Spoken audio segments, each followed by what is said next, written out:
High hello నమస్తే Vishwas TV ప్రేక్షకులకు నమస్కారం.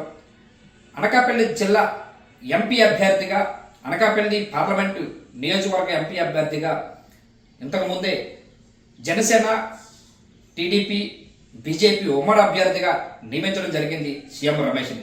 సీఎం రమేష్ మొదటిసారి అనకాపల్లి వస్తున్న సందర్భంలో 7 నియోజకవర్గాల నుంచి భారీ స్థాయిలో ర్యాలీ నిర్వహించారు. ఎయిర్పోర్ట్ నుంచి అనకాపల్లి నియోజకవర్గం వరకు. ఈ నియోజకవర్గంలో మాడుగుల నియోజకవర్గం నుంచి 110 కారుల్లో అనేక జన సందేహంతో ప్రజలు వచ్చి ఉన్నారు. ఈ ప్రజలు మాజీ ఎమ్మెల్యే గౌరెడ్డి రామానాయుడు వెంట నడుస్తూ రామానాయుడు నాయకత్వం వర్దల్లాలి, రామానాయుడు నాయకత్వమే కావాలని అక్కడ ప్రజలు భారీ స్థాయిలో సీఎం రమేష్ ముందును భారీ స్థాయిలో నినాదాలు చేస్తూ కనబడుతున్నారు. రామానాయుడిని వెంట పెట్టుకొని సీఎం రమేష్ అనకాపల్లి లంకిలపాలెం నుంచి అనకాపల్లి తీసుకెళ్లడం జరిగింది. తీసుకెళ్లి అనకాపల్లి భారీ జన సందేహంతో అనకాపల్లిలో ఉమ్మడి ఎంపీ అభ్యర్థిగా గెలిపించుకోవడానికి సాయశక్తులు పనిచేస్తామని పార్టీ కార్యకర్తలు, నాయకులు, 3 పార్టీలు ఏకమై ముందుకొచ్చాయని చెప్పవచ్చు. ఇది ఈరోజు అనకాపల్లి జిల్లాలో మొదటిసారి వచ్చిన ఎంపీ సీఎం రమేష్ అభ్యర్థి ఈరోజు భారీ జన సందేహంతో అనకాపల్లి పట్టణంలో జన సందేహం నిండిపోయిందని చెప్పవచ్చు. Thank you very much.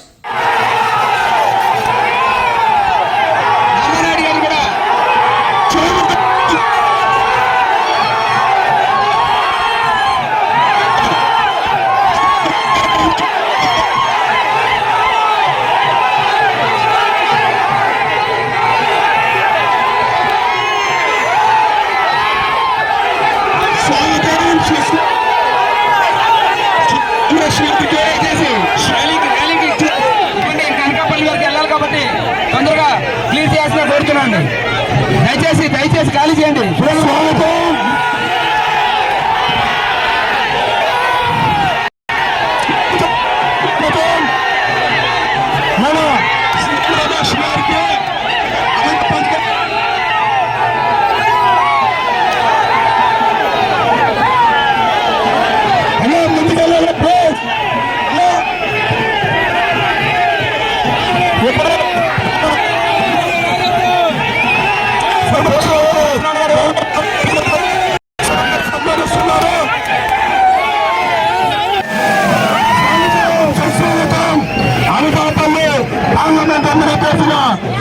పోటీ చేస్తున్నటువంటి సీఎం రమేష్ గారు మొట్టమొదటిసారి మన అధికారులు ఇచ్చేసినందుకు అదే లంకిపాలెం